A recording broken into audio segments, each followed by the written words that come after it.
সবাই চলে এসো, আরতির সময় হয়ে গেছে। এসো এসো এসো।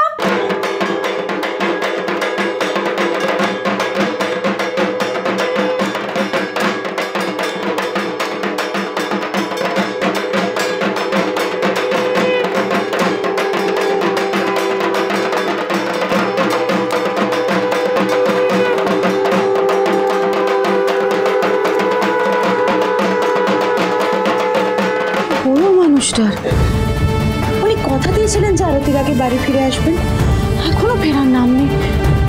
আমি তো ফোন করে দেখি।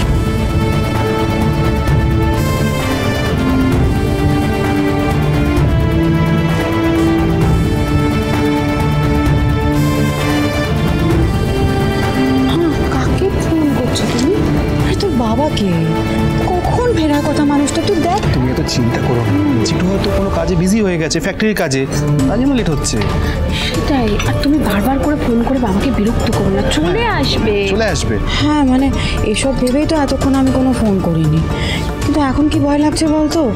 পুজোর এত ভিড়ের মধ্যে রাস্তায় একা একা গাড়ি চালাচ্ছে, যদি কোনো বিপদ আপদ হয়, যদি শরীর টরীর খারাপ করে, সে ভেবেই আমি ফোনটা করছিলাম আর কি। এখন যে রাস্তার অবস্থা, এই সময় কেউ বাড়ির বাইরে বেরোলে ভিড়ে আটকে যাবে বড় মা।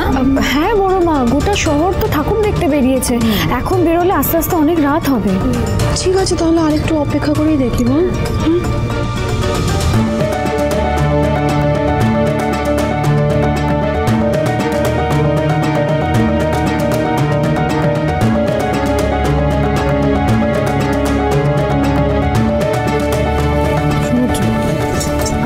যে করে হোক জেঠি অ্যাটেনশন ওদের দিকে সরাতে হবে, যাতে না সারাক্ষণ জেঠুর জন্য টেনশন করেই যাবে। আরে সে দুপুর থেকে টেনশন করছে, কিন্তু কি করে মনটা ঘোরাবো সেটা তো বুঝতে পারছি না। আচ্ছা লেডিজ অ্যান্ড জেন্টলম্যান, সবাই এদিকে অ্যাটেনশন অ্যাটেনশন, এদিকে এসো সবাই। আচ্ছা আমার না সবার জন্য একটা প্রস্তাব আছে। কি প্রস্তাব?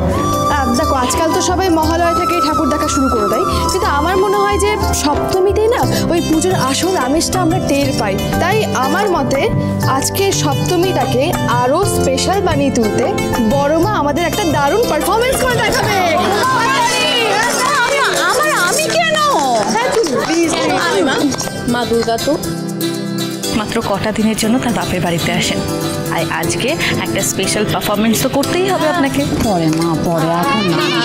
হ্যাঁ ঠাম্মি, আমি তো তোমার কখনো পারফরমেন্স দেখিনি। তুমি একটা ডান্স করো না প্লিজ। হ্যাঁ প্লিজ প্লিজ একটা ম্যাচ করো না দিদুন। আমি কি বলছি মা, আমি আমার ছেলে দুজনেই বলছি যে একটা পারফরমেন্স তুই দেখাতেই পারা, তার উপর আমি আজকে তাড়াতাড়ি বাড়ি চলে এসেছি।